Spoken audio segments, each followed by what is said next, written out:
The Handmaid's Tale by Margaret Atwood. And when Rachel saw that she bare Jacob no children, Rachel envied her sister and said unto Jacob, Give me children, or else I die. And Jacob's anger was kindled against Rachel, and he said, Am I in God's stead, who hath withheld from thee the fruit of the womb? And she said, Behold my maid Bilhah. Go in unto her, and she shall bear upon my knees, that I may also have children by her. Genesis chapter 30, verses 1 through 3. Chapter 1. Night. It began in a place meant for joy, once echoing with cheers and the squeak of sneakers. Now it was where they slept, women lined up on army cots in a former gymnasium. The floor, still varnished and etched with fading court lines, bore the memory of games long ended.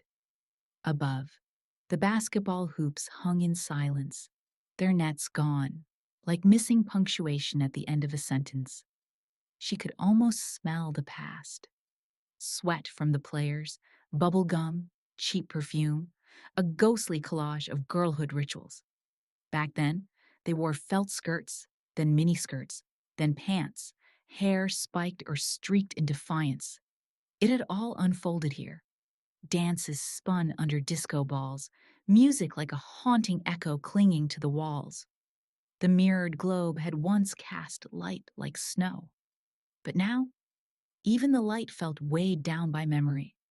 That room had known sex and waiting, both old and shapeless.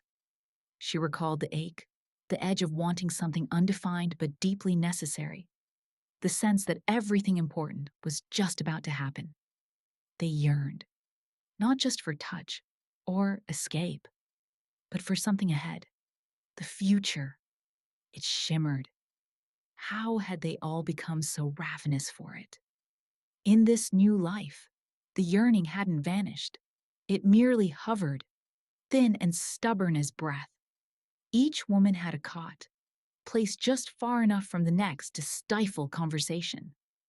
They were given flannelette sheets, like children, and blankets labeled with the faded memory of a country's initials. U.S. aunts patrolled the rows, not mothers or friends, but figures armed with cattle prods, fastened to leather straps like relics of control. Guns were forbidden even to them.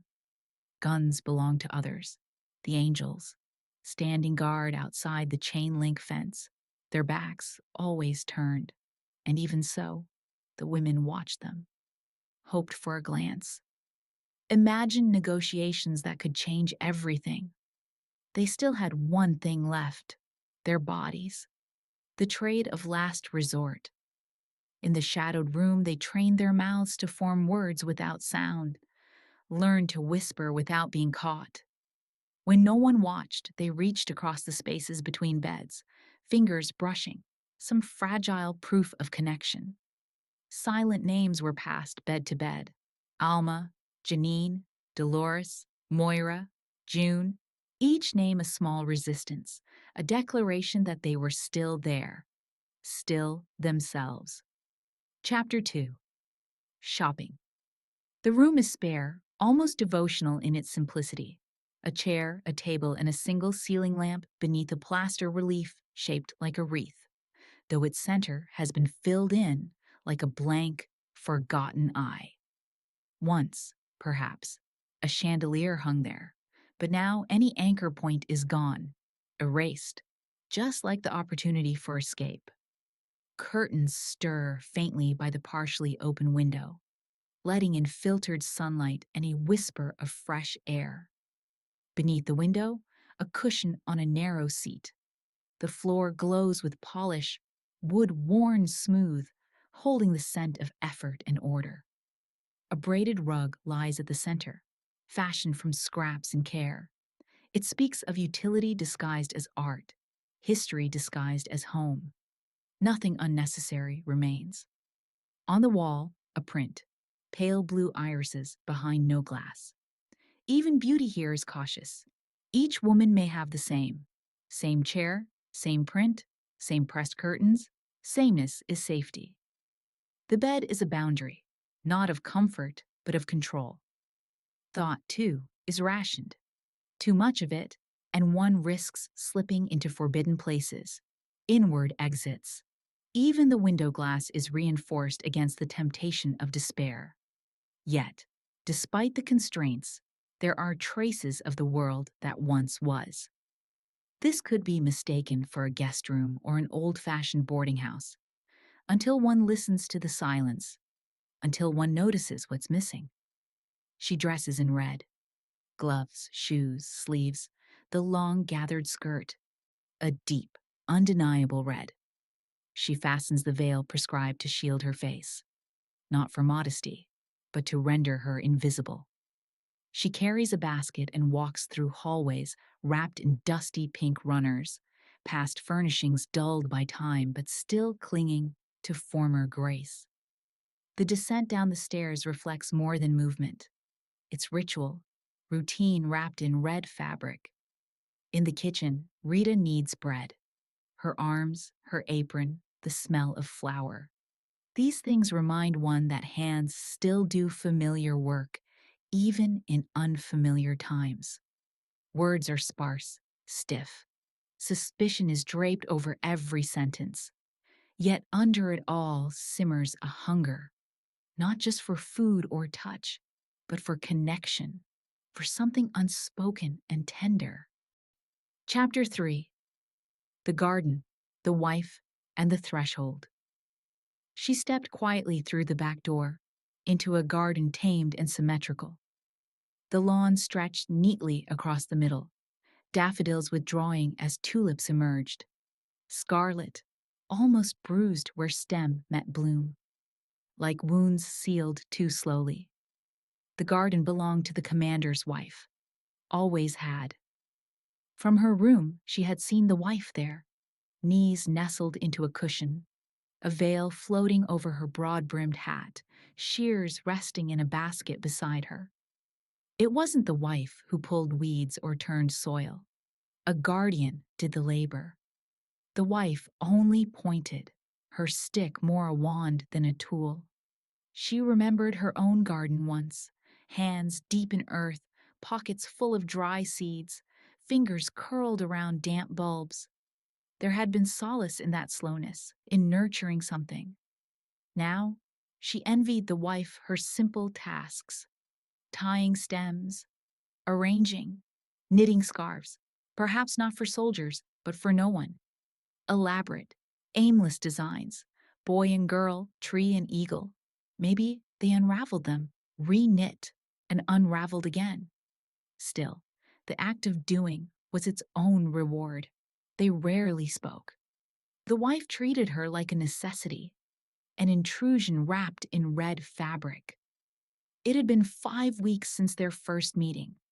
5 weeks since she stood uncertain at the front door, escorted by a guardian and weighed down by an over-literal bag. The door had opened before he knocked. She had expected a Martha. Instead, powder blue robes filled the doorway. So, you're the new one. The wife hadn't stepped back. She made it clear. This house wasn't hers until granted.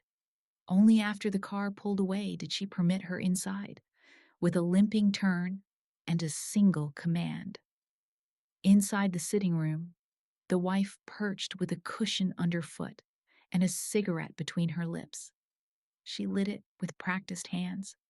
The sight of contraband, of black market indulgence, sparked some small flicker of hope. Maybe rules bent quietly here. They spoke stiffly. A transaction, a placement, her third posting. She wasn't asked to sit, but was allowed.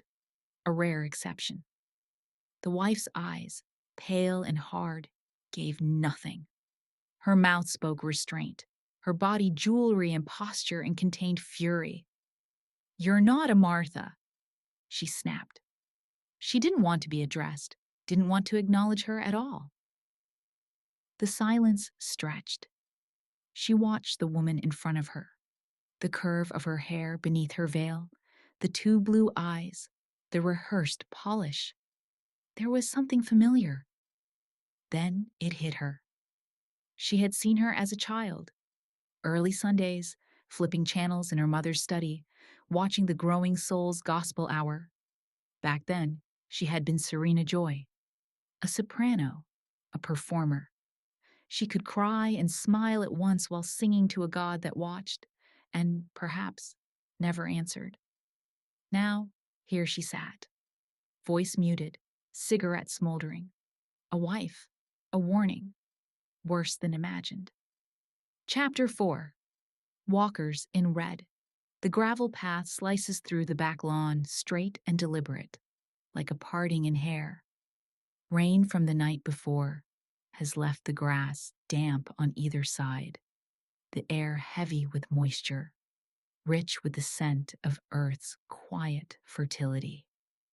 Past the picket gate and onto the driveway, she notices one of the guardians, Nick, polishing the commander's car. It's sleek and black, the kind of black that signifies either power or a funeral. He's absorbed in the task, cloth in hand, chamois stroking chrome like it's something to be loved. This ritual, at least, has survived, the way men worship machines. Nick wears his uniform with irreverent ease, sleeves rolled, cap askew, a cigarette at the edge of his mouth. That, too, is a sign. Contraband has its own social economy. He lives in the garage, low status, no woman assigned. Yet he wears his detachment like armor, casual, unsupplicant. Perhaps that's his rebellion. Or a disguise. She watches too long. He notices. A wink, a puff, the cigarette stub crushed beneath his heel. A violation in gesture, a signal of something. Interest? Defiance? A test? Head lowered beneath her white wings, she walks on. Reporting him is an option. So is wondering what he might smell like in summer heat, tobacco and sweat and sun. Out through the front gate, she focuses on the brick sidewalk, red and uneven from years of frost. The landscape beneath her feet holds more certainty than the one in her mind. She waits at the corner. Waiting, she remembers, used to rankle. But Aunt Lydia called it a form of service. They also serve who only stand and wait, she'd recited, voice coiling around metaphors of seeds and roots, of blooming and withering. Another woman appears, another flash of red. They peer through their tunneled hoods, verifying one another. The ritual greeting is exchanged. Blessed be the fruit. May the Lord open.